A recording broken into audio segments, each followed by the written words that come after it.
Hi everyone, welcome to the Liverpool Connection Podcast. I am your host Daz. This is my music and football episode where I'm bringing on a guest today that likes both. It's been a while actually that I've had a guest on that likes music and football. So today's going to be a good one. Today I've got label boss of I Love Acid and Balkan Vinyl. It's Josh from Posthuman. Um, it's always great before I press like record on the mixer. We always have like a me and a guest have a good chat before. So we've already talked about the world. We've already started the football talk. But Josh, welcome to the pod, mate. It's great to Thanks find for having me. Josh is a Newcastle supporter. So right now he's very happy with how things are going. Maybe not so much in like where you are in the league, but beating Man United is always a massive plus for me, being a Liverpool supporter. But for you, I'm going to go back. Who is your football childhood hero? It's Shearer, really. I didn't actually grow up in the UK. I grew up in Australia, and I moved over to the UK in the early '90s when I met my dad for the first time. And I wasn't interested in football when I grew up. I mean, it's in rural Australia in the 1980s.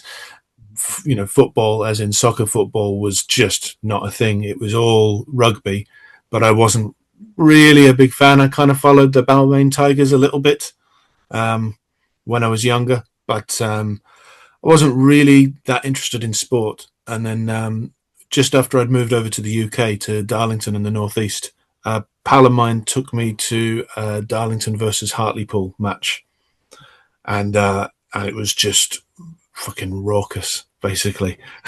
And I just really enjoyed the atmosphere. Loved everything about it. And my family supported Newcastle, particularly my two older siblings. Well, I mean, I've got six siblings, but two of my older siblings were big fans. So it's kind of the family team. So it was my older siblings, Leo and Charlotte, that really kind of got me into following Newcastle. Yeah, I mean, like Shearer for me, obviously, you look at Premier great players and he's up there. Obviously, he's still got the record, you know. Salah's, done it as well, especially for a winger. But like Shearer, I mean, I think Bale might have broken his record if he stayed in the Premiership. yeah, I would have thought so. But obviously, he went to Madrid, like a lot of Yeah, them. But yeah, and I suppose Harry as well. That if he'd stayed at Spurs or gone somewhere else, might have broken it. But I mean, it's quite a record that Shearer has. yeah, I mean Yeah, to stand the test of time, I mean that's what 20 odd years ago. yeah. When did he finish? Late 2000s. Yeah, it's got to be. Yeah. So yeah, it's been a while. I like to forget the very brief time that he came back to manage the club, one of our relegations. But I mean, I don't think anyone really blames him. It was all on the ownership at that point. So, but yeah, and to be fair, I always really liked Solano as well. I thought he was a great little wee winger, um, and Robert was cool.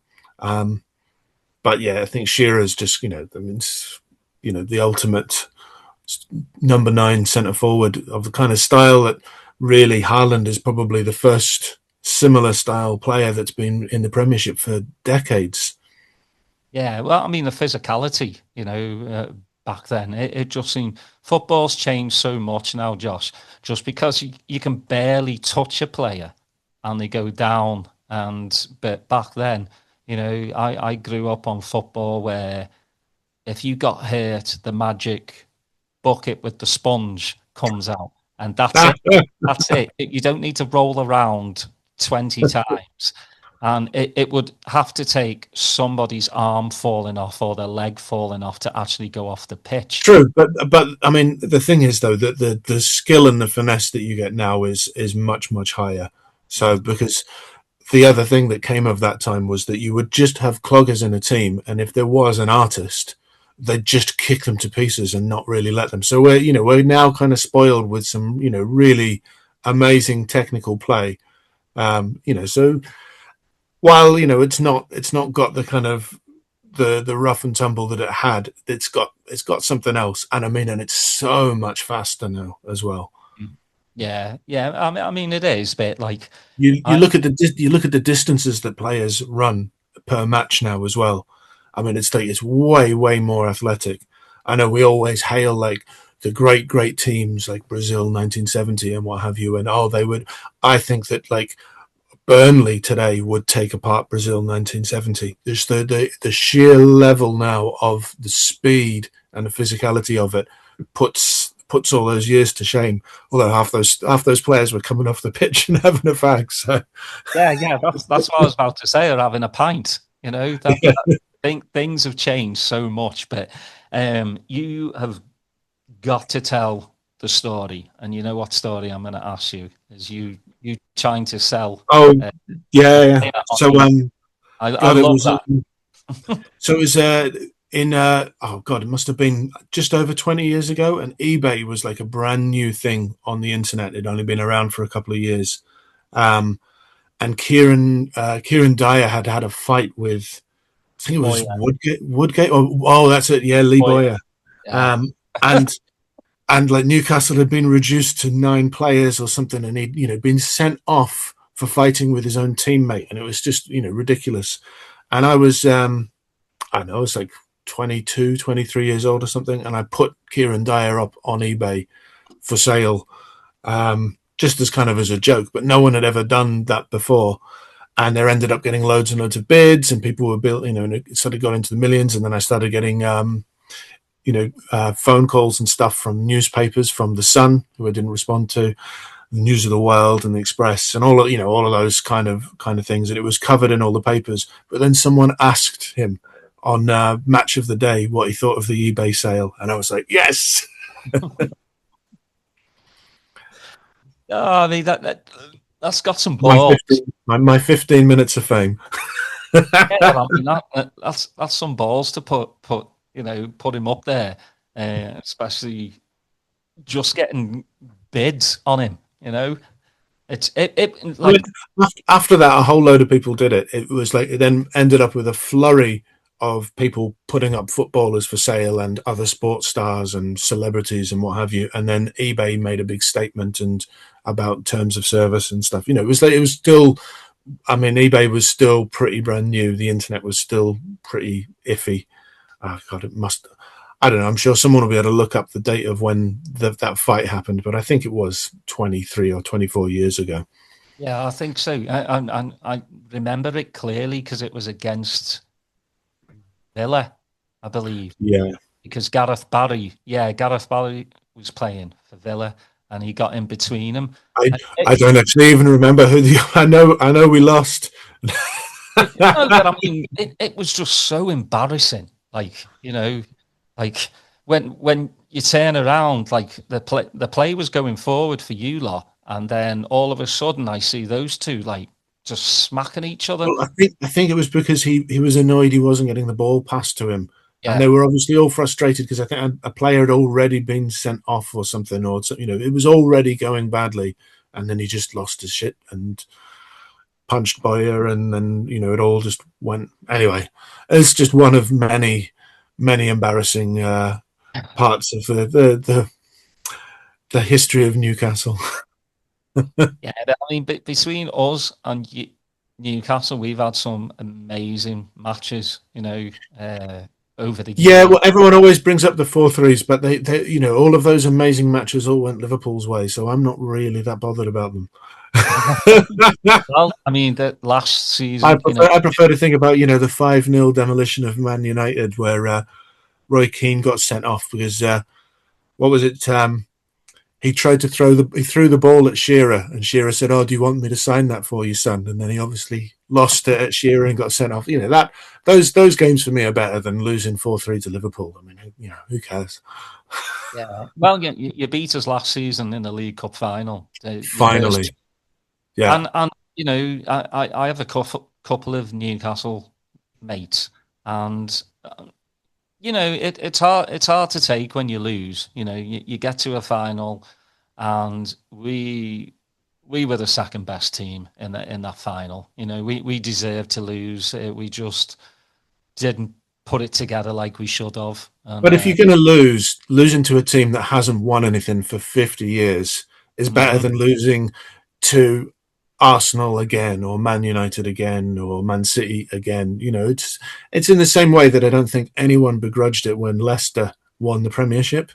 It's kind of everyone kind of likes an underdog to a certain degree. It's the same when Crystal Palace won the cup last year. It's like I don't think anyone really is unhappy about that, except maybe Brighton fans. Yeah, well, I mean, it's one of those two because I respect Newcastle fans. They're just as passionate as Liverpool fans. Both great historic stadiums. And it was a good match. I mean, I wish I was over there to watch it. I was watching it, in a pub over there, so I have to Yeah. drown myself in a few pints afterwards. But it, football for me, it's obviously a love and it's a passion. But I think when you have like kids, they kind of snap you out of being in that. Like, when I was 16 and Liverpool would lose, it would take me a week, 2 weeks, to come back down to to earth. get out of to get out of that funk. Now, me kids just snap me out of it. They're like, what's with the long Yeah. face? Like, get over it. Like, let's go do Yeah. something. It's like, I mean, yeah, that's funny. That happened to me the other day. Newcastle lost to Everton on the weekend, and I was in a right stinker of a mood just after the match, and yeah, so but it didn't last long, half an hour maybe, and then I apologised to the missus. yeah, that's the thing. You just got to get on with it. I mean, like this season, like, and I'm not just saying it just because like Liverpool at the moment aren't playing good, but I just don't think it's been a very good season for like the football that's being played is not good. That it's an odd one. It's there's a lot of teams that seem to be underperforming. It just seems to be a lot of teams that are really inconsistent, and you'll get like a team like Villa will put a bunch of really good results together, and then they'll suddenly fall apart. Or you'll find like Brentford will suddenly look really good for a bit, or Bournemouth will look good for a bit, and then kind of drop away. And no one's really had that kind of consistency of form. But then if you see how well all of the Premiership teams are doing in Europe, and I think that the difference is that the European teams still play to win, and they still are open and attacking. And whereas in the Premiership, there's just these kind of sitting back low blocks over and over and over again, and just watching teams trying to break it down. And teams that don't, and because no one plays long shots anymore.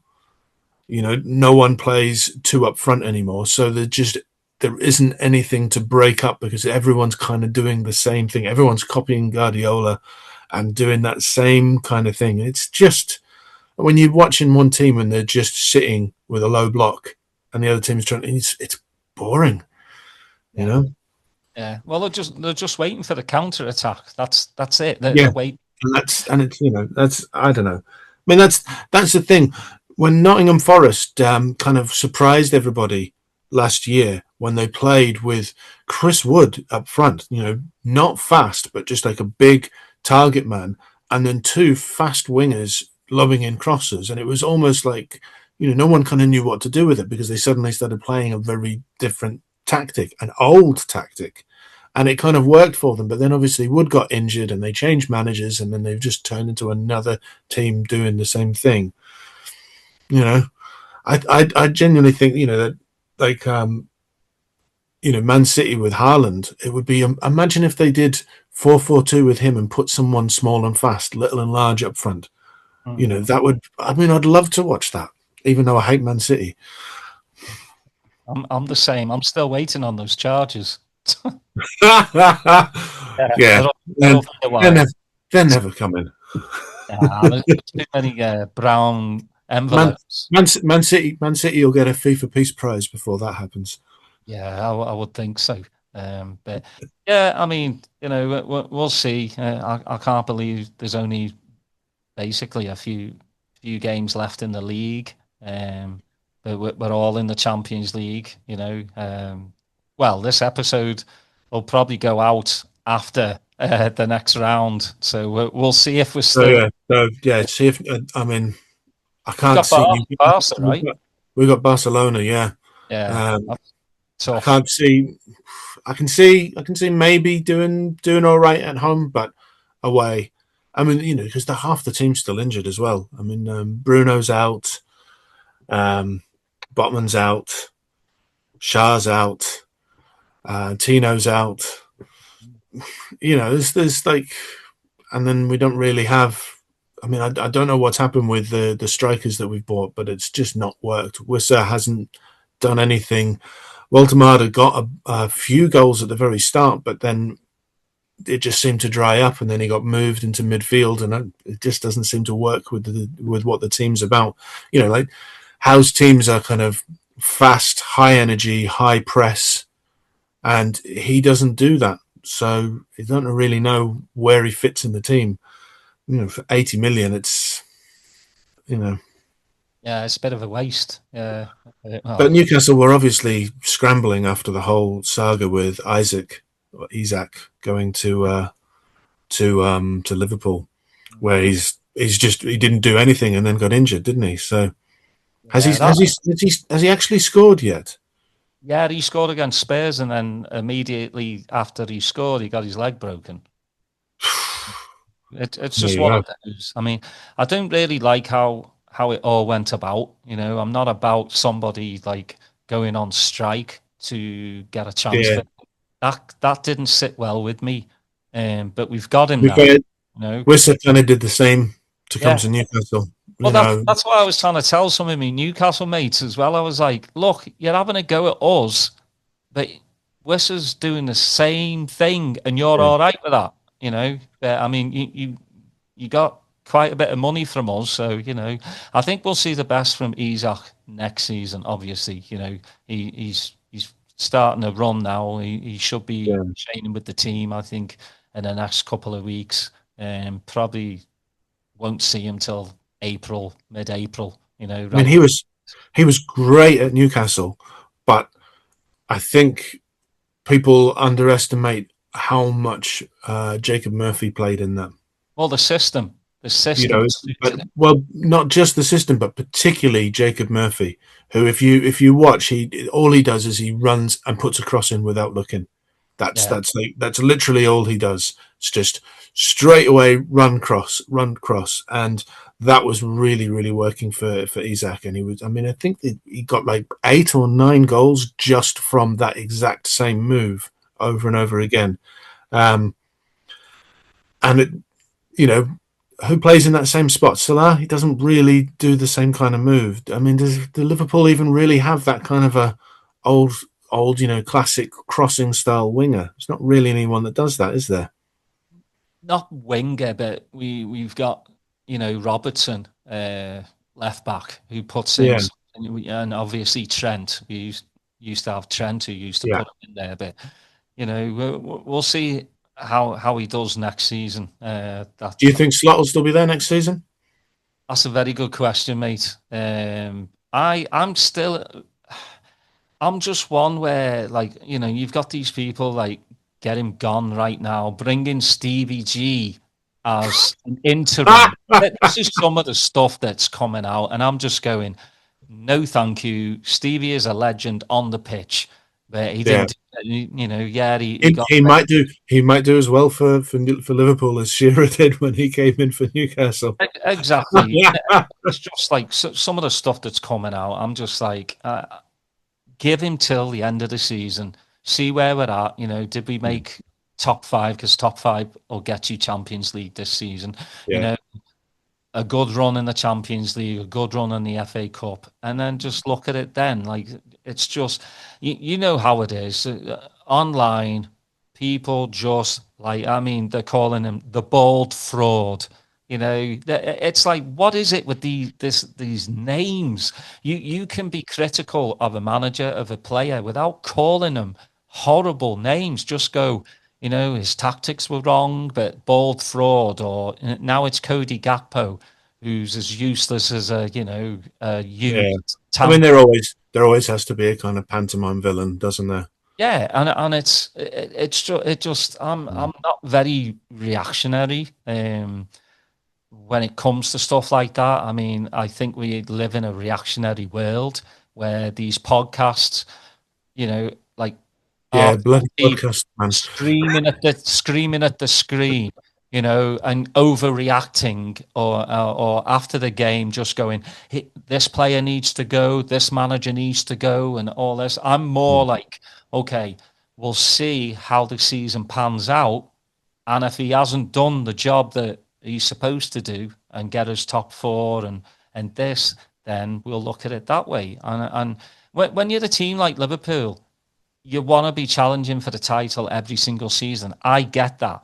But, we started pretty much pre-season off with Diego Jota, you know, Yeah, and you've got and yeah, I mean that can't the effects that's going to have on the rest of the players and the staff and stuff can't really be overstated. It's like, I mean, I don't think that anybody reasonable would actually blame anyone at Liverpool for the whole season being a bit of a write off from that. It's a seriously crazy thing to happen. Mhm. But people don't see footballers like that. They're like, oh, I've had somebody die in my family and I still go to work. I'm like, yeah, but these people are still human beings, and his dressing room And is yeah, still and there. they're kids as well. Yeah. What they're mostly aged between kind of 18 and 25. They're kids. Hmm. So yeah, And I can't imagine like going to work and seeing one of my best mates' lockers every single time I walk into that dressing room. Or, mm. he was well liked by the whole Liverpool staff and the players. Just little things, and it's not an excuse. I mean, I'm tired of hearing this bollocks where people are going, "Oh, that's just an excuse because you won the first 5 games." I'm like, "Yeah, we won the first 5 games, and what, 3 or 4 of them were in the 95th, 6th minute. Yeah. It's just I on mean, pure. shouldn't have gotten the win against Newcastle. That was Yeah, not deserved. yeah, and I mean, it's one of those where like it just felt like you're giving us time to play until something happens, Mm. But there's that. There's getting rid of, I think, too many players. I think we missed Diaz and we never replaced him. We've got Gakpo, who to me is one-dimensional. He's good, but he's one-dimensional. A defender knows what he's going to do. He's going to cut inside and try to go on his right boot. And then you've got a 17-year-old kid in Rio who's going to be, I think, class, but you can't put you know, all your eggs in one basket for Rio to Yeah, go, there you go. Because I saw him against Wolves the other night. Yes, he does some good step overs. He had a good shot. But defensively, he was absolutely dross. I mean, he let a player just whiz right past him without doing anything. So, I mean, again, some Liverpool supporters are like, you've got to start Rio over Gakpo. I'm one like, yeah, but what if he does the step overs, he does a few shots, and then he does what does against Wolves, which is nothing defensively. So mm. it just leaves us open, and I just think we sold a few, we let a few go in the summer, and I think that just kind of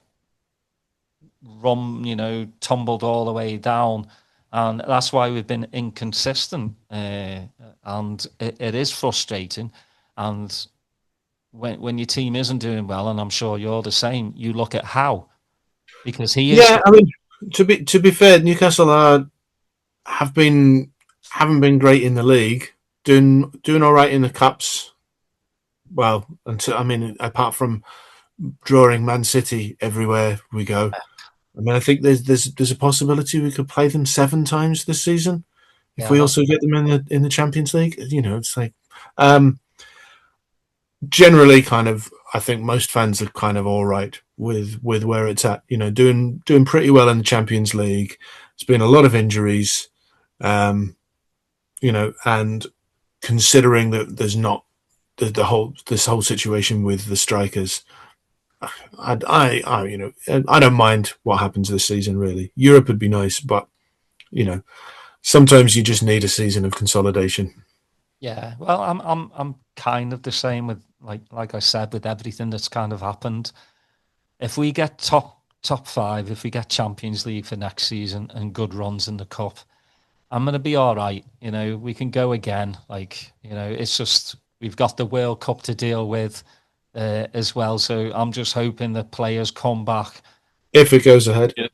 Yeah, if it goes ahead, yeah, you just never know. But yeah, we'll just see. Like I said, not too many.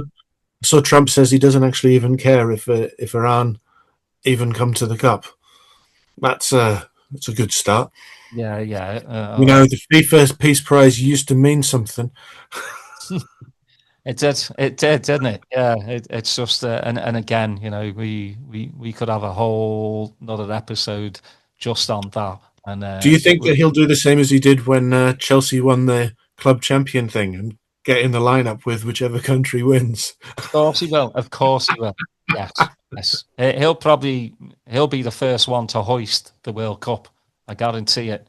It's just I just don't get it. It's narcissistic. It's whatever you want to call it. But yeah, it's just it doesn't have a place in football or in life in general. Yeah.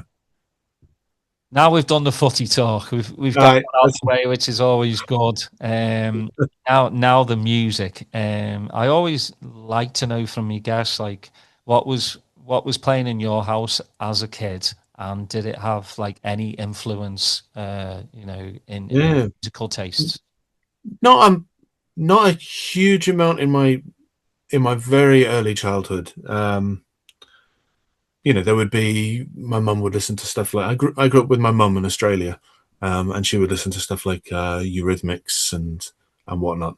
The first music that I was ever really into, I guess I must have been about 7 years old, and I bought the John Farnham "You're the Voice" single on cassette, and it just had the same track on both sides, so you could put it in, press play, and then turn it over, press play again.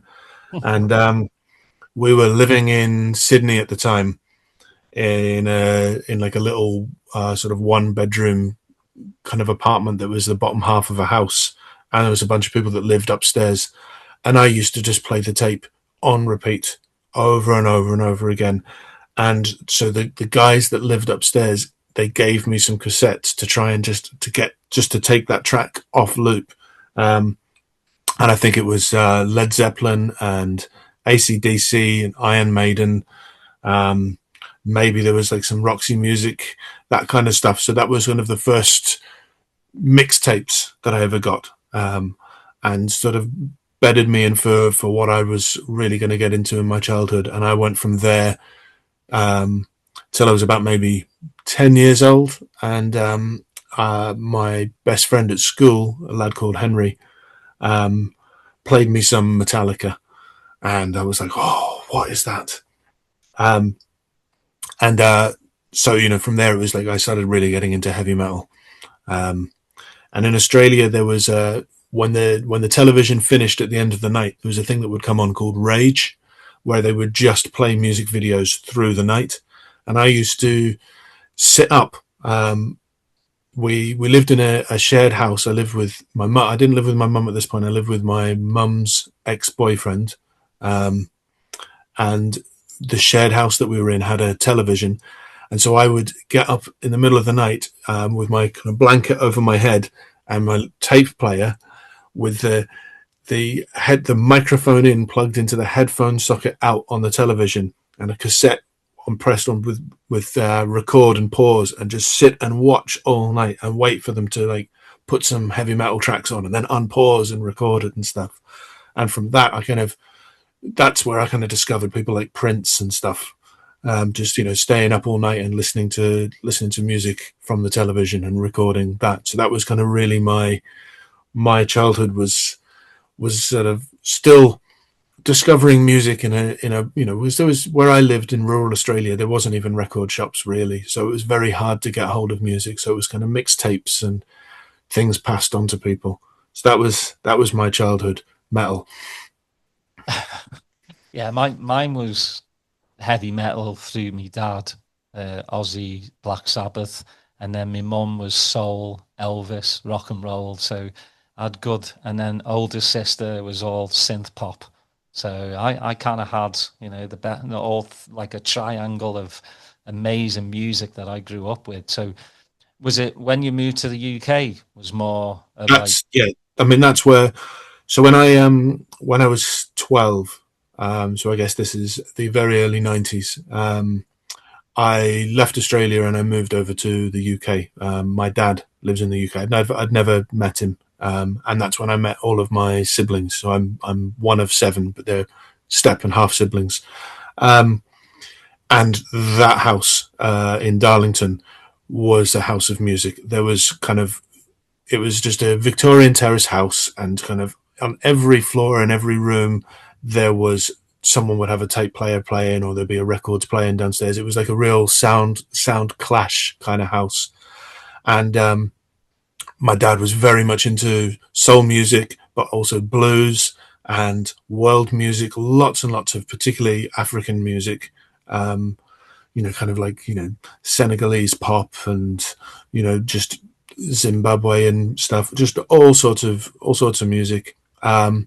And then one of my siblings was into kind of grunge and kind of Seattle rock type things, and then also into sort of electronic stuff. And then my older brother was into rave and house music. And so I from this is where I really got exposed to so much different stuff, new and old. And particularly, I think I must have been about 12 years old, 12 or maybe 13. So it would have been kind of 1992, and I'd been out um, in the park with pals and had a spliff and some drinks, and I'd come in and I was kind of a little bit off my face, and my older brother played me the single version of Blue Room by The Orb, which was 49 minutes long. And it's kind of, dubby electronica, and the drums sound like they're underwater, and it's full of samples, and it's just like this huge journey. I remember just being like, fuck, what is this? This is like, I'd never heard anything like it before. And from that, The Orb became my favorite band. And from there, I was really started getting into Future Sound of London and Orbital and things like that. And then that was really kind of my big transition away from heavy metal, because at that point I'd been listening to kind of Ministry, Helmet and Slayer and Sepultura, that kind of stuff. And I switched, really almost just kind of tore the posters off my wall, and just suddenly it was electronica, ambient house was the thing for me. yeah, I'm a massive Orb fan. I've loved them since the first album. Got a crazy story about Alex Patterson. He played here in Austin, and he was absolutely off his tits. I'd actually gone on before him, I believe, and I'd sat down, and he was still sitting down. I was like, "Are you going on?" And he was like, "What?" I was like, "It's your turn to go on."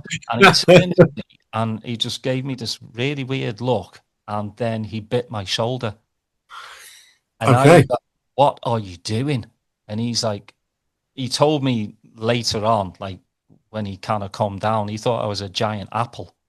I was like, "Well, I'm not." So yeah, that's my little Alex Patterson story. And what was crazy though, Josh, he probably played one of the best sets I've heard. It was just I mean, it's the there's some first people time that can do that. it was the first time that I'd heard he did the drum and bass remix of Zombie by the Cranberries. Wow. It just blew the place apart. I mean, at that time, obviously the song was big, and yeah, I was like, holy crap, and he's off his marbles. Yeah, Oh, it was. What's your favorite Orb album? it's UFO. Yeah, yeah, Yeah, yeah. you know, Same. really simply. But I think my actual favorite thing from the Orb was the Underworld patterns and textures version, the VHS video that Mm. became our kind of, you know, 3 o'clock in the morning at a house party that would go on, and you'd sit round and space out to that. That was so. I think that was kind of my favorite Orb thing. But I also had a bootleg tape of Orb tracks that I got at Glastonbury Festival in 1993, which is the first time I ever saw the Orb play live. And it had a kind of a bunch of stuff that was kind of somewhere between the Orb and KLF. I mean, it was all Orb stuff, but it was almost kind of jam and radio session. So I think there was other tracks on there that may have actually been KLF tracks, and they've just been mixed by the Orb. It was that kind of dodgy kind of bootleg tape where you'd get a bunch of songs and it would turn out two or three of them weren't actually what it said they were, and they were just ripped from radio shows. But I loved that tape. I played it to death. Were you? Because for me, like when I listen to something, I need to know how they did it. Were you? Nah, No. no, I don't care how it's done. I just I I just love when there's something that I get really into. I love just listening to it really intently on headphones, preferably in the dark, and kind of hearing every detail. But I don't care how it's done. I almost don't want to know how it's done, because that can kind of spoil the magic. Yeah, the mystique. So for you, did DJing come first or production? No, like I like writing music.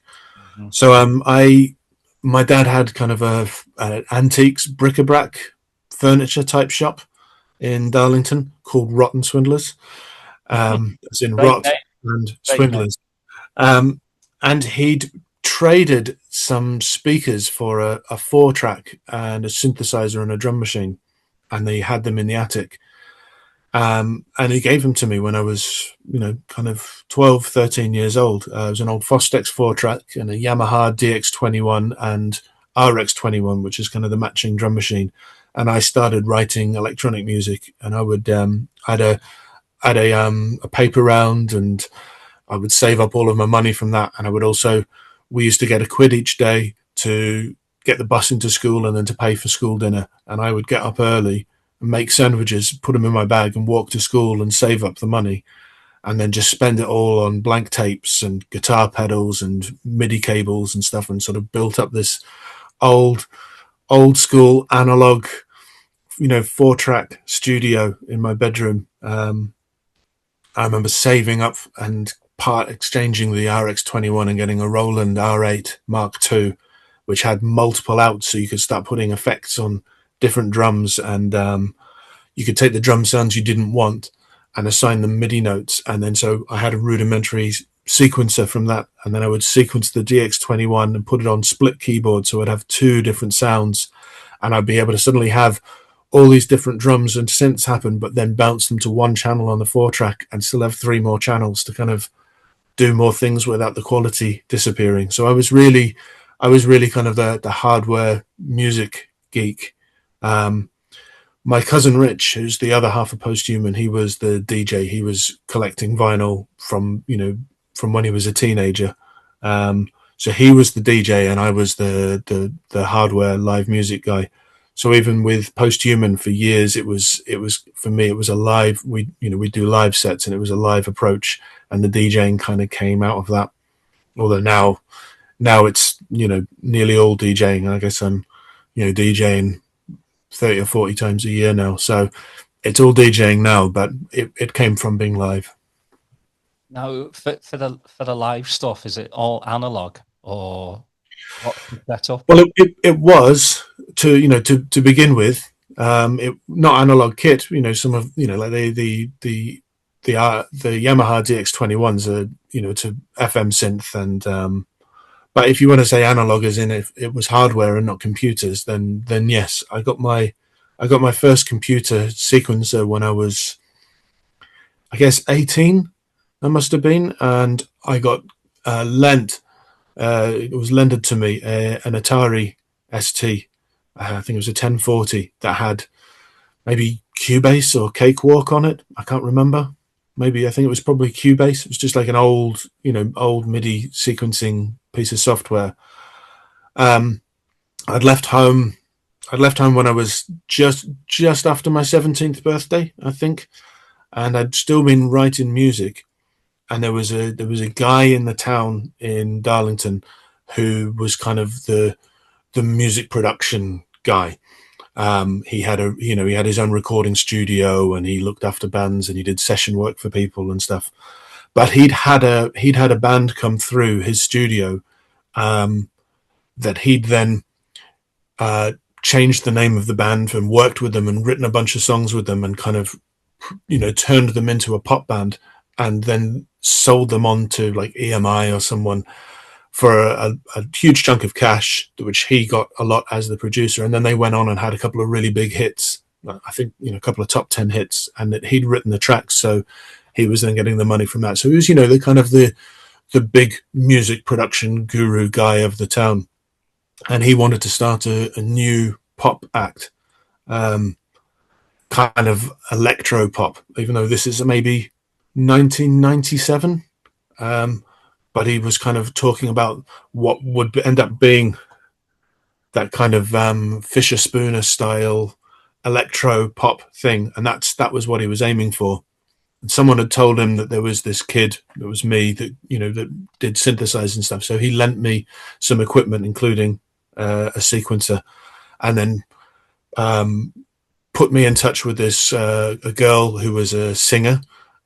She was an ex-stripper from Northern Ireland who'd been in America working as a stripper, and then had come back and somehow ended up in Darlington, God knows how. And he put the two of us together, and then another girl that was a drummer, but with kind of electronic pads. And we wrote a bunch of kind of crappy electro pop tracks, and we did some demo shows, behind closed doors for some music execs. And me and the singer ended up in bed together, and then we ended up splitting up and not getting on. So I got thrown out of the band, and they used my songs, and then they got a record deal. And then I think the band broke up, and then nothing ever happened. But that was kind of my lesson in how the music industry works. And I resolved after that I wasn't going to do pop music anymore. So what is it about, like, obviously you like acid house. What is it about the sound that you like? Well, I mean, I kind of always liked that acid sound, but I never really knew. I didn't really know much about the history of acid house, of where it had come from in Chicago and how it was so specific to the 303 or anything. I wasn't really that aware of it. And most of my kind of really early exposure to acid was hearing 303s in kind of that reflex brain dance, or sort of second wave of acid where people like Daft Punk or Fatboy Slim or anything, and Josh Wink, that kind of stuff was my first real exposure to acid. Maybe hearing people like Hardfloor and stuff. And I was kind of I liked the noise and stuff, but I really didn't know that much about it. And then in the very early 2000s, and we became friends with Luke Vibert, who obviously had the track I Love Acid. And we had a conversation where we said, well, should we do a party themed around that track and invite a bunch of different artists that do kind of acid stuff? And so we just did the party. It was meant to be a one-off. And it just turned into a thing where we then got asked to do another party, and then it became a residency. And so I really kind of learnt on the job. I wasn't really that well educated in all of the aspects of what acid actually is and how it is so unique. But I think it's fair to say I really love it now. But But I mean, like everybody, when you first get into something, you don't really know what's what. It takes a while to learn where the history of something actually is and why it is such a thing. In the same way that there was probably lots of jungle producers who couldn't tell you the history of the Amen break. It was just the drum beat that they really liked, and then after using it a bunch of times and learning about it, you then go, oh, it's that drummer from that track, and he never got paid, and But in the same way, I didn't really know the history of acid house and how all of those kind of young artists from Chicago got screwed over by Trax Records, and how they didn't realize that it was exploding in the UK, whereas no one in America was really into it. And then even things like, the history of the 303, why it was made and how it was deemed a failure and what makes it unique. I didn't know any of that stuff until I really started doing the club night and getting into acid on a monthly basis. Yeah, I mean, I can't imagine. Like, I mean, Luke Viber, Wagon Christ is just unreal to me. Same with Richard James, Aphex Twin. They're just so ahead of their time. I mean, you've got some people that will listen to both of those artists and just go, they don't understand. They like, this is just noise. I Well, I think the thing about hugely influential artists is, if your exposure to music is after the influence of those artists, you're seeing what's come from the walls that they've broken down. So you don't have that same perspective of it being new.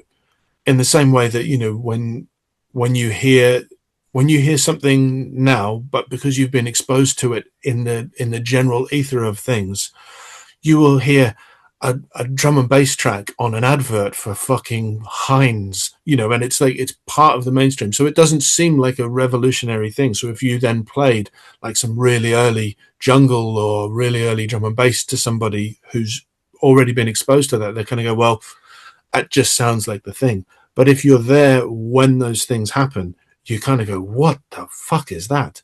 And it must have been the same, when Wendy Carlos started writing stuff on a Moog synthesizer, the people at that point like, what are those noises? Whereas for us now, it's part of everything that we know, so we can kind of appreciate them, but they're not revolutionary to us. No, yeah, it's spot on. I do want to talk about your boiler room. Because I mean, it's one of those. Okay, like boiler room's been in the news a lot lately because of like who they've been having on and like shouldn't have on. Now, I mean, it's just a brand name that's been sold onto another company now, anyway, isn't it? So yeah, if anybody with a bit of cash can just pay and use the name. It's kind of meaningless. but I like the story because I mean I had Scuba on and he was telling me like you know you get all this content on social media and you get the clips of the DJ and you see the crowd going crazy, but that's not the full show. You've got No. people just standing around going, I don't really like this track, and they wait. Ah, So I appreciate when well, people ours wasn't like that.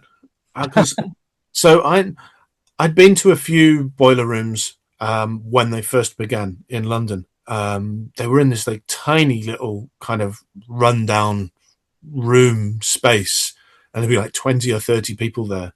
I remember one of the very first ones I went to. I won't name the DJ, but I went there with a DJ friend of mine, and it was sponsored by Red Stripe or something. So the only drinks that they were allowed on camera was Red Stripe, and the DJ was passing me the cans off camera, and I was pouring vodka into the cans and passing them back to the DJ.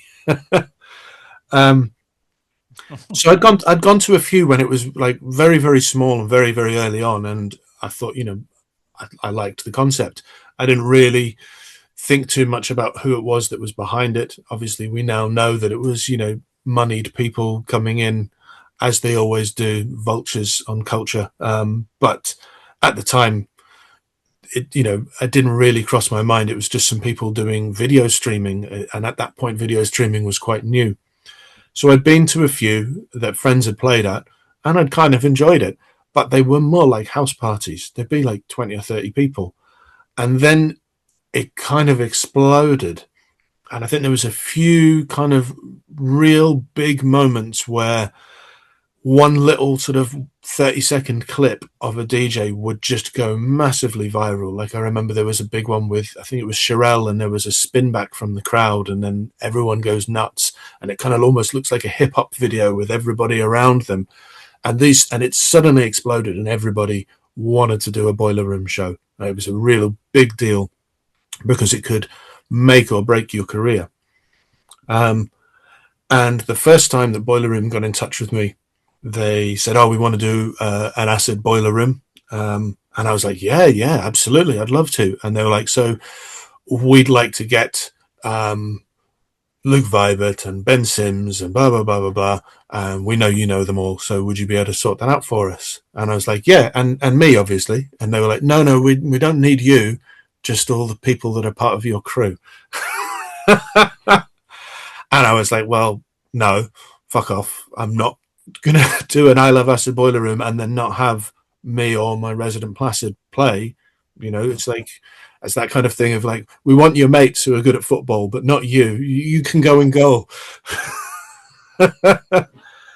And then I can't remember when that was, maybe 2014 or something like that, 2013, 2014. And then a few years later, probably completely different people, because by that point, Boiler Room had been cycling through staff like nobody's business. They got in touch again and they said, "Oh, we want to do an acid an acid Boiler Room.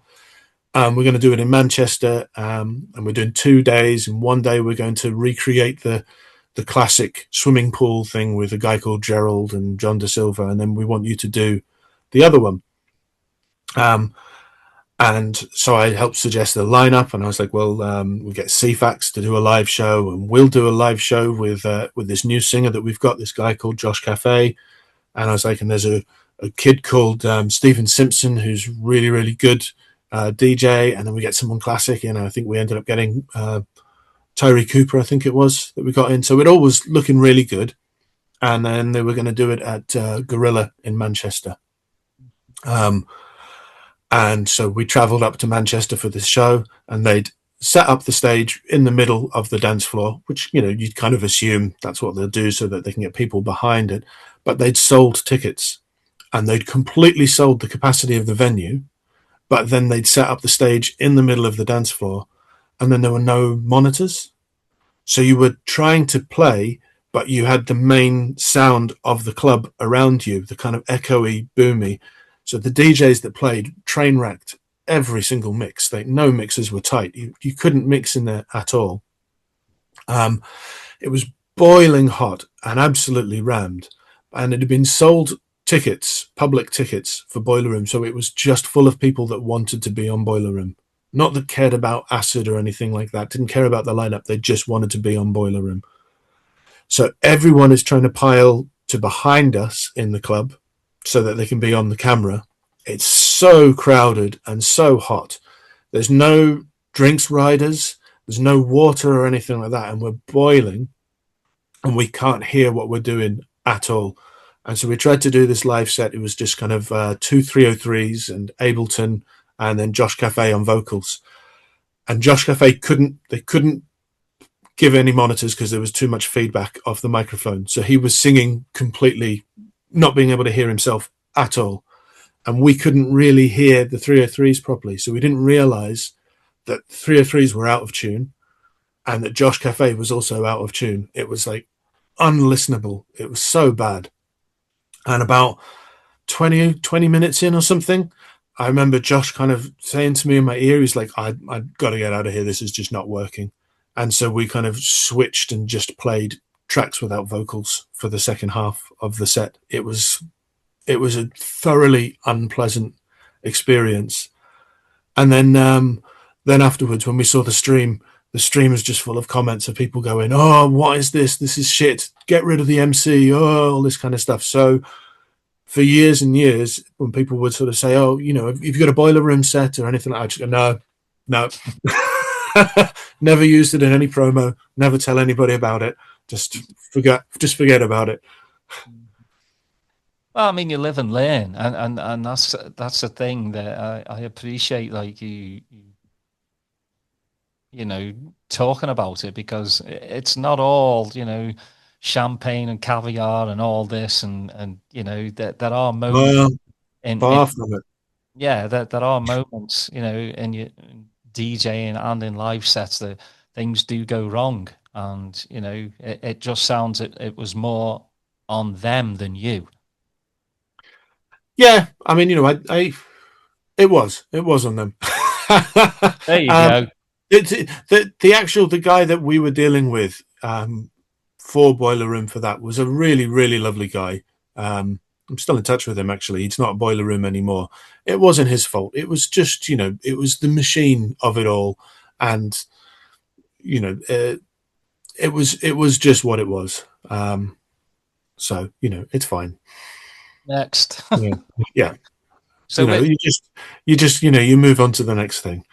you do, and you try and forget about it. With the labels, these days it's somewhat easy to start your own label. Was starting I Love Acid more to put your own work out, or was it to bring in like-minded? No, because I already had Balkan Vinyl going for years before I Love Acid. Balkan Vinyl our first record label was to put our own music out. That was Seed Records, which started back in 2001. That started putting out our music and then our friends' music, and that ran for about 6 years until I left. But then it carried on being run by a friend of mine called Bruce, and it got a little bit more experimental after that.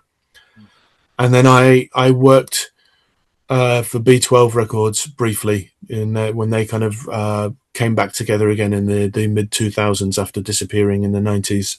Sort of helped them for a bit. But that wasn't a particularly good experience for me. I didn't have obviously any creative input, so I was just kind of helping with the logistics of things. So that didn't last for very long. And then I kind of wanted to do a record label again of my own, where I could put out music that I loved by my friends and also my own music. And so that was why Balkan Vinyl started in 2010. I mean, it's a funny story, actually. The reason it's called Balkan Vinyl. So I don't have any connection to the Balkans. But at that point in the late 2000s, I'd found a whole bunch of photographs of these amazing statues and kind of weird buildings and architecture, post-Soviet architecture in the Balkans, and I loved them. And so I had this idea of doing this record label and using the artwork from all of these kind of photographs. And I'd gone so far as registering the website and setting everything up and getting ready to do it. And then those same photographs were one of the first big viral things that went around early Facebook. This is like 2009. And suddenly those same photographs are being posted on everybody's pages. Have you seen these amazing Soviet things? And I was like, oh, I can't use them now because everyone will think I've just used this stupid viral, this viral post. I'd found them previous to that, but it was kind of too late to change the name. So instead I just did 6 records with 6 different colors, for the 6 letters of the name. And I just used the name, and I had a friend of mine, a girl called Emma, do a logo, which was just kind of a bomb logo. It was all kind of a rush job I've got to put these records out. I've got these 24 tracks, 6 records, and I need to do a whole new thing. So it all kind of just came out as a sort of a backup plan. And now I run a label called Balkan Vinyl, and I have done for 16 years, and it's all named about something that I never even did. Those stories are the best. That's what I love. That's what I love, hearing stories just off the cuff and stuff. But I mean, I love Acid Night. In London, going really, really well. Well, again, that was just meant to be a one-off. Really, we were going to do one party. I'd been promoting parties with the Seed Records guys in the early 2000s. We'd started doing we'd done warehouse parties in Dalston and parties in a bar that I used to work in. And then we moved on and we did a bunch of events in a tube station, Aldwych tube station, like an abandoned tube station. It's the same tube station the Prodigy filmed Firestarter, very famous old place. So we did a bunch of parties there, and we had some amazing lineups. We had Aphex Twin play for £100 once, and we had that Goldfrapp came and DJ'd one time, and we had T. Raumschmier and Plaid and Mira Calix and just, like, loads and loads of really incredible people. And that's really where I first met Luke, because he came to play for us there a couple of times, and we became friends, I guess, 2002. 2001, 2002-ish. And then I'd done some more club nights after that. I ran a night called Underground Electrics for a while and a night called Soviet. And then in 2007, that's when I spoke to Luke and I said, shall we do an acid party? And so we did one, lost money. Somebody spilled a drink into the mixer and had to pay for the mixer to get fixed. I remember emailing people afterwards because people were like, how did it go? And I was like, well, I could have just given everybody in the venue 20 quid and then and I would have been better off. So it lost money, but it was really, really good fun. And then the venue said, we've got Halloween open. Do you want to come back and do it again? Because it was really good fun. And I was like, yeah, all right then. And then so I did it again. And then a venue in West London that I played at a few times called Ginglick offered me a monthly residency. And so then I Love Acid went monthly. So we were doing every month in there for about 6 years. And from there, other places around the country would get in touch and go, oh, we heard about this I Love Acid night. Do you want to come and do one in Glasgow or in Edinburgh or in Antwerp or Berlin? And so it was never planned. It just sort of rolled into this thing where I was suddenly doing, 20 events a year, 12 in London and then random ones elsewhere around the country. And I kept meeting new people who would then get involved and help out. Like one of the big people that, really, took things up to the next level. First of all was when Placid got involved as the other resident, who's a walking encyclopedia of acid house and really taught me pretty much everything I know about acid came from Placid. So he really elevated us musically and helped, start picking really interesting artists to come and get involved. And then, and when John De Silva got involved, who's obviously you've spoken with, that again kind of stepped it up another level as well. So, there's sort of been people that have come in and helped it. But I think it's now, I lost count at about 300 events. Oh, wow.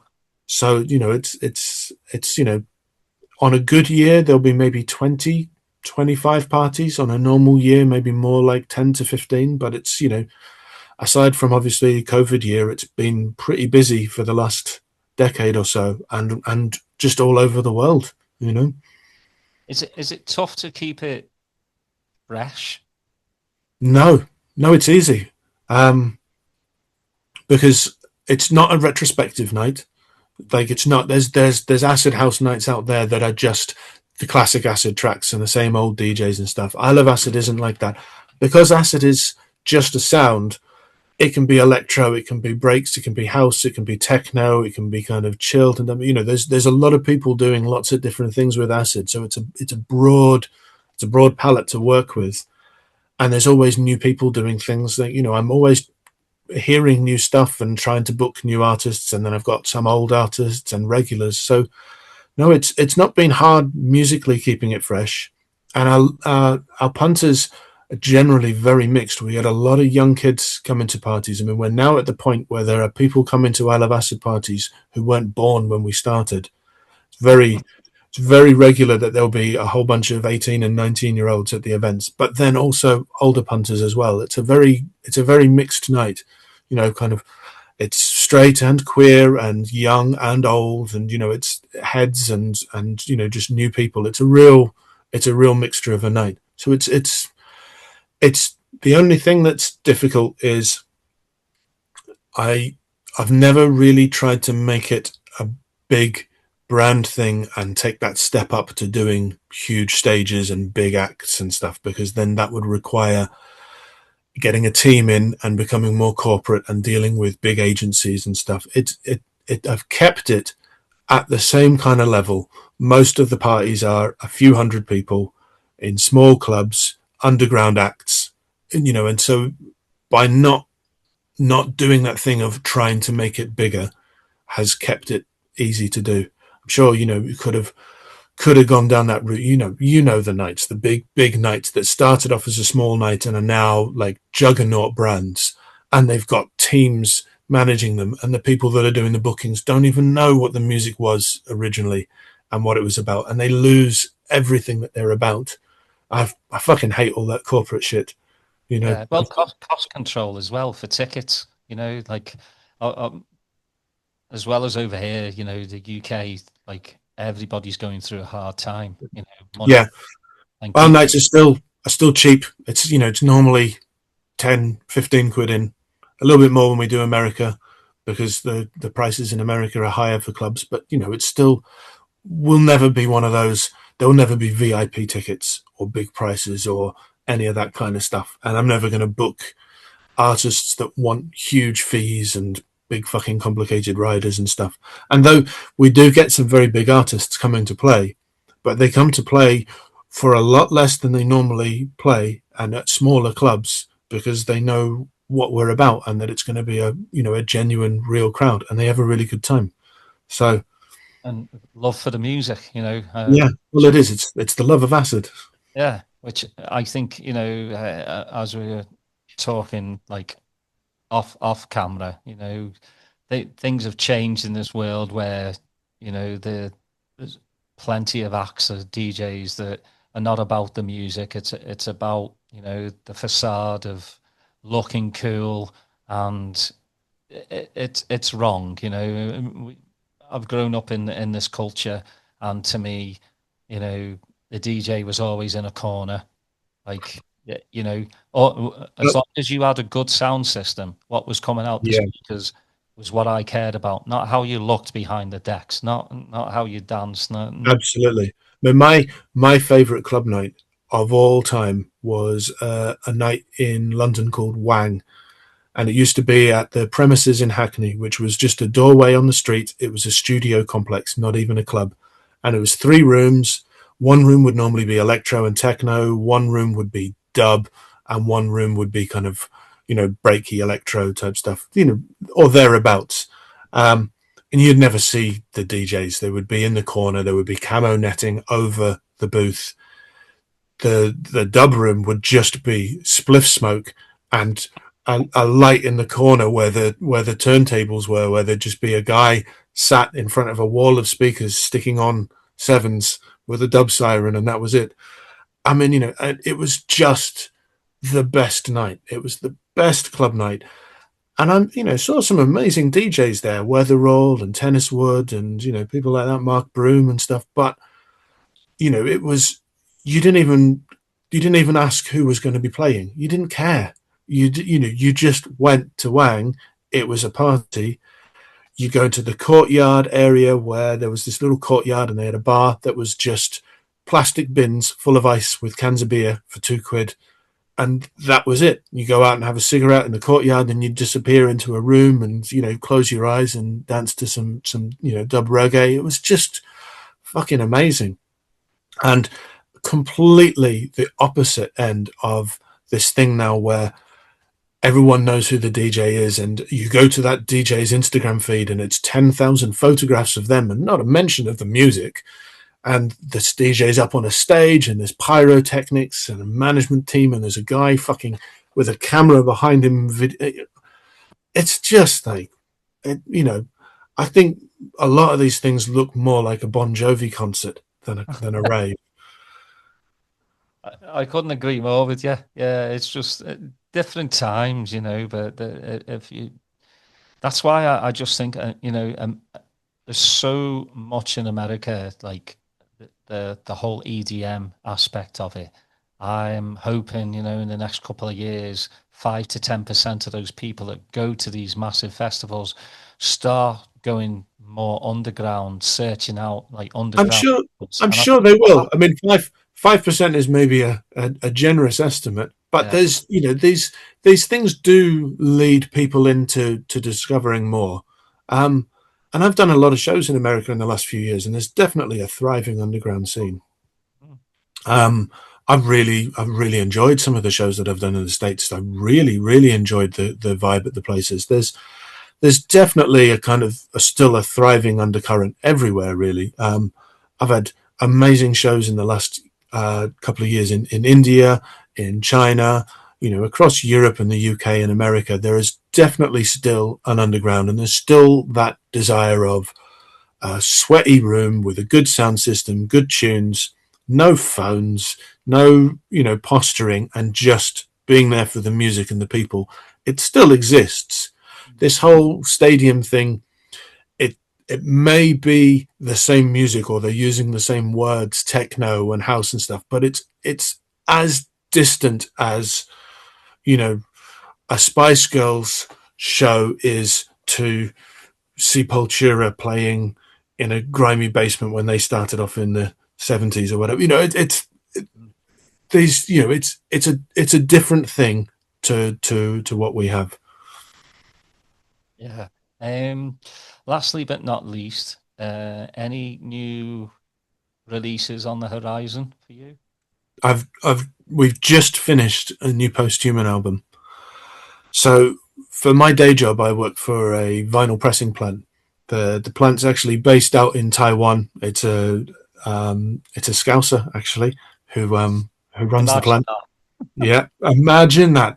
They're As all over the world. Yeah, it's a really good friend of mine, really good guy. So I was a customer from this pressing plant for a lot of years, and then started working for them about 5 years ago.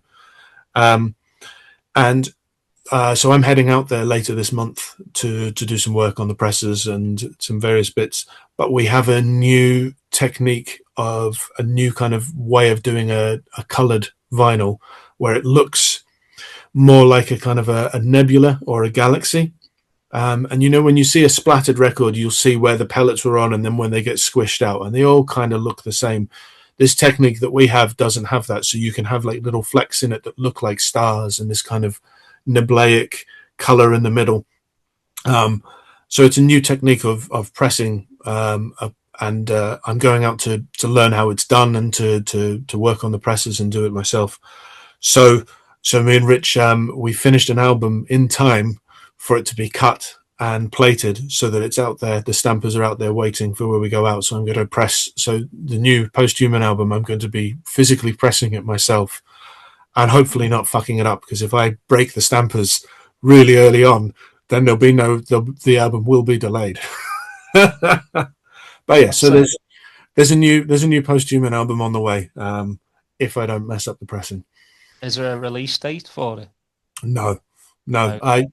So the number one lesson that I tell customers of our pressing plant, and it's the number one lesson for anybody pressing record, is don't set a release date until you've got the records. Just get the records done and then plan everything. You get them done, and even if it means they're sitting in boxes in your house for 6 weeks while you then do all of the prep and stuff, but you know, everyone gets caught up on release schedules and way that you're meant to do stuff, but it's all kind of dictated by these time frames that don't matter anymore. We had all of these time frames on how you were meant to release a record and do pre-orders and press and all of this kind of stuff and promotion, and it's all based around a media format that doesn't exist anymore, kind of magazines and whatnot, and around you know physical getting into shops and all that kind of stuff. That's not how things work anymore. I'm of the mindset that you make the record first, you have it ready, and then you get it into shops and get into your Bandcamp, and then you start telling somebody about it, because everything is instant now. If you get a SoundCloud link and it's a new record and it says and it'll be out in 6 weeks, you've forgotten about it. Or oh, there was that record. Shit, whatever. Really, we live in a digital instant world. So do the work first, have it ready, and then release it. So I'll wait until I have the records here, and then it'll get released. And then it means that someone can go and they go, "Oh, I want this," and then it'll get it sent to them. And they'll have it 2 days later. I won't be waiting for 6 weeks for a pre-order or whatever. Makes perfect sense. And talking of that, Bandcamp, everyone who will be listening, please go to Josh and Rich's Bandcamp. It's posthuman.bandcamp.com. I love Bandcamp because most of the money goes towards the artist who actually makes the track. Yeah. So especially on Bandcamp Fridays, it's 100%. But most of the time, it's around about 80%. Which, if you think about it, if you buy an album on Bandcamp and it costs you $20, that's about the equivalent that artist would make if you streamed that album on Spotify every day for 5 years. That's how much, that's how much more it means to an artist. You buy one album, it's like listening to their album every day for 5 years. Used to be 3 years, it's now 5 years. There's no money for artists from streaming, from, and even from kind of, other online shops and stuff. The cut is absolutely tiny. With records, the cut is still really tiny as well, because it's got to be manufactured, then it's got to go to a distributor that then sell it to the shop that then mark it up. Everybody's taking a very, very small slice. So you might buy a record for $25 in the shop. The artist might get 50 cents of it. But if you buy directly from an artist's Bandcamp, your money's going to that artist. It's just a better way of doing things. And for people that want to listen to streaming and stuff and don't buy records and stuff, the best thing is to go and look at the artist's Bandcamp and see maybe they do T-shirts or something there, because again, that's going directly to the artist, not to a shop that's going to a distributor, that's going to a manufacturer, that's going to a licensee or whatever. It's just direct from you to the artist. Mm-hmm. Yeah. That's why I always shop on Bandcamp. Plus, I go down the rabbit hole on Bandcamp. Yeah, amazing. You find some weird stuff. I mean, that's good and bad, because an artist can choose their own tags on Bandcamp. They can label the music as they want. So if I search for acid on Bandcamp, there's a lot of stuff on there that's not acid. They might have tagged it acid because they were taking LSD when they wrote the music, but there's no 303s. So you can find some pretty oddball stuff.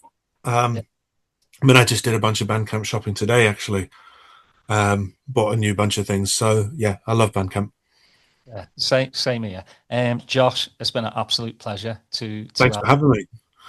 Like I always say, when you're talking about football and music, an hour goes by so quickly, and it's just crazy how it goes by. I mean, it's just the same kind of chat as you'd have in the pub with a couple of pints. Exactly. So, it's easy for the time to go. Yeah, 100%, mate. I have to ask, right? Yeah. Adidas trainers. You obviously are an avid collector.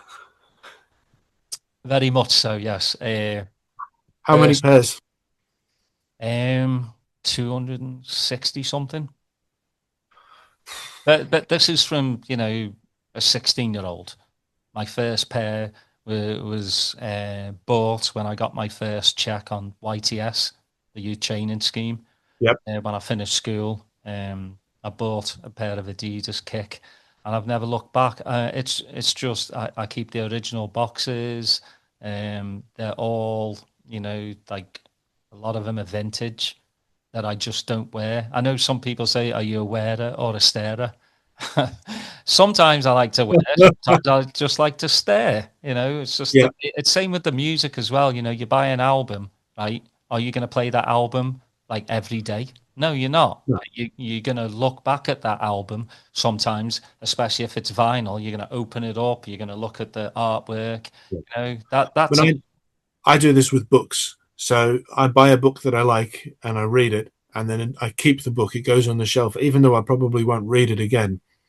And I've been known to then give those books to people, because I like, books are the kind of thing you need to hand. If you're talking to someone, you go, "Oh, I've got a book you like," you have to give them the book, and I will buy the book again because I've read that book and I want it on the shelf, even though I'm not going to read it again. There's a few books on there that I've bought 2 or 3 times and then end up gifting them and then getting back. So I get at that thing of there's things that you collect and you want to have them there, even though you might not be really using them.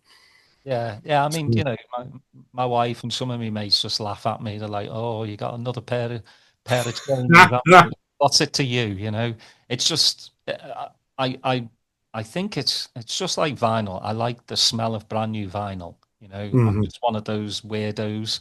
I just always have been, and it's kind of like the trainer as well. I like you know the silhouette, the shape, the what materials they use, suede, really good suede, leathers. I've just always been like that, and that it's. I think it's part of me being like an '80s casual as well. I brought on up on the football and the music and the rave scene, and just Mhm. being comfortable.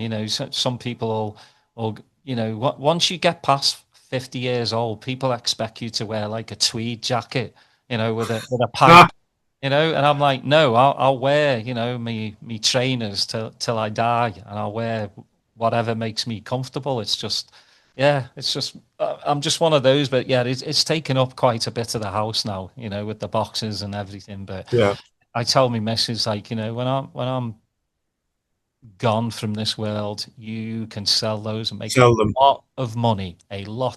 So, but she's like, not anytime soon, so that's good. Yeah, but mate, it's been an absolute pleasure. Again, people, please go check out Posthuman on .bandcamp.com or Beat Portals. Even though he's, you know, Josh and Rich won't get as much money as they do on Bandcamp, but just keep buying the I mean, music. the main thing is that a lot of our music is on vinyl only or is only on Bandcamp. A lot of it you won't even find on Spotify or in those other shops. Mhm. Just don't bother distributing it to them. It's why bother? Yeah. Yeah. But absolutely brilliant to have you on, mate. I know we've been back and forth for a while, but I wish your team the best. They won't overtake Liverpool, so that's all right with me. Um, Well, I think it's all about Man City and Barcelona for the next couple of matches. We'll see. That's with a depleted squad that have had so many games. You know, I keep waiting for the team to run out of steam. mhm. So, but it's been a good season, really. I know it's not been good in the league, but it's been great watching Newcastle in the Champions League again. It's been a long time. So Yeah, it's always good. It's always good, and like I said, by the time this episode comes out, we don't know. who knows? So Yeah, hopefully both be will happy. Anthony Gordon repeat Tino Espria's hat trick against Barcelona? Yeah, fingers crossed, eh? But I mean, he obviously, he's obviously going for the golden goal, the golden boot in the Champions League. You mhm. saw how he in Karabakh he had an argument with Kieran Trippier about who was going to take the penalty because he'd already had a hat trick, and Trippier was like, no, no, no, Voldemort needs to score, and he was like, nope, nope, I want it, and was like obviously upset at being taken off and then not playing the next match. So I expect he'll be motivated and greedy against Barcelona because I think he only has to score 3 more to overtake Mbappe. Mhm. Yeah, and So Mbappe's that's out. so that's So his. So if he gets a hat trick against Barcelona, could happen. yeah, well, I Probably think if you won't, get a if you but it get a could. hat trick against Barcelona, I think you're going to beat them. That's the thing. Yeah. So yeah, all the best, mate. As I always end this, please like, subscribe, put your notifications on. But I have to always say this: just take care of one another. We live in an absolutely mad world. The last couple of years have just been absolutely insane. But just take care of one another. Be nice to each other. Say hello to a stranger. But just look after each other. And until next time, take care, and we'll see you later.